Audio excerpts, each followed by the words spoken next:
How's it going, guys? This is part 2 of the 2001 YZ250 rebuild series that I've been starting. And as you can tell, it's looking a lot different, specifically because of that fuel tank. That's probably the biggest visible difference. And the reason why it looks so different all of a sudden is because that last video I made, I actually recorded it about 2 months ago, edited it and all that, and I wasn't really going to upload it, but then I figured, well, since I had already edited it and all that, might as well go ahead and upload it. So I did. You guys showed some interest in it, so I figured out I'd continue that for those of you that have been watching.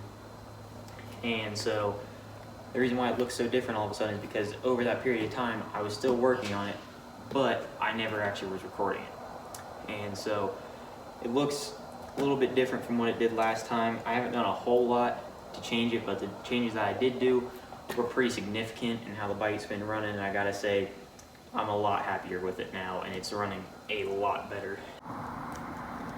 Alright guys, so I'll go ahead and start with the biggest change visibly here, and that is going to be the IMS fuel tank that I put on this guy.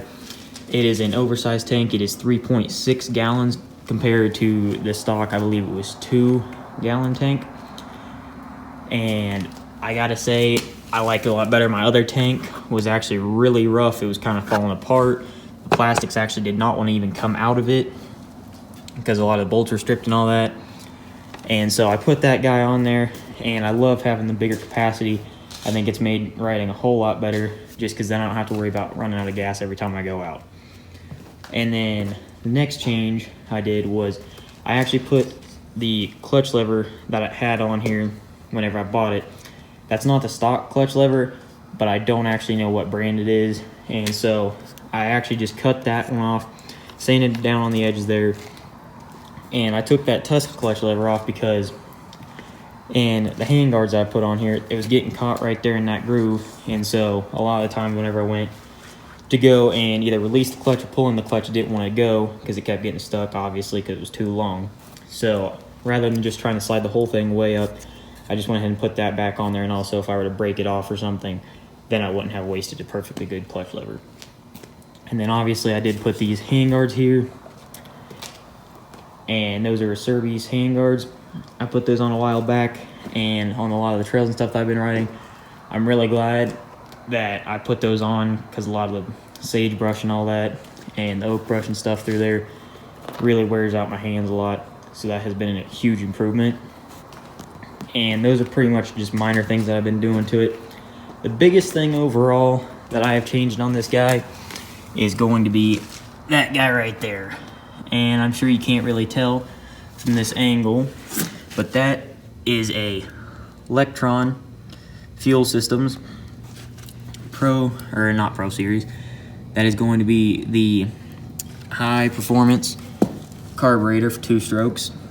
I had that purchased a while back, and I gotta say, it's made an incredible difference. I was really surprised. The original carburetor, I just couldn't seem to get it jetted right, and it really just wasn't doing it for me. And so I figured, since I'm going to be changing elevation a lot when riding this bike, from riding up in the mountains down in the deserts toward Grand Junction and all that, I figured it would be a lot better just to go ahead and put that guy on there, because using their metering rod technology and all that, which I'm not super in the know about, that's a little bit more high-tech than what I'm experienced with. It changes elevation to where you don't actually have to go and rejet it.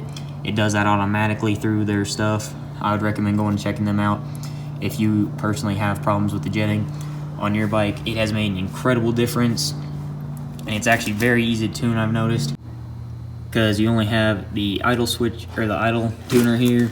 You have the power valve back in there, which is kind of hard to get to, but that is mostly for your top end. I still need to mess with it some. I haven't really got the top end tuned up. And then on the inside, you can also change the metering rod. It came with its own fuel line here, and it's got that clear float bowl in there, so you can make sure everything's going right. And I gotta say, it has made an incredible difference. It has way more power in the low end. It has actually increased the fuel economy of this bike by a lot, I gotta say. They don't actually say that it's supposed to, But with the way that their metering rod technology works, it makes it to where you can't use too much fuel. It takes just as much as it needs.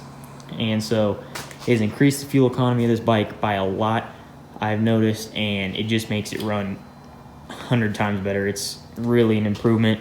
I still haven't even got it tuned all the way, and once I do, I think it's going to be an absolute complete difference in the top end, and I think it will run really great. And as you can tell, it's really muddy.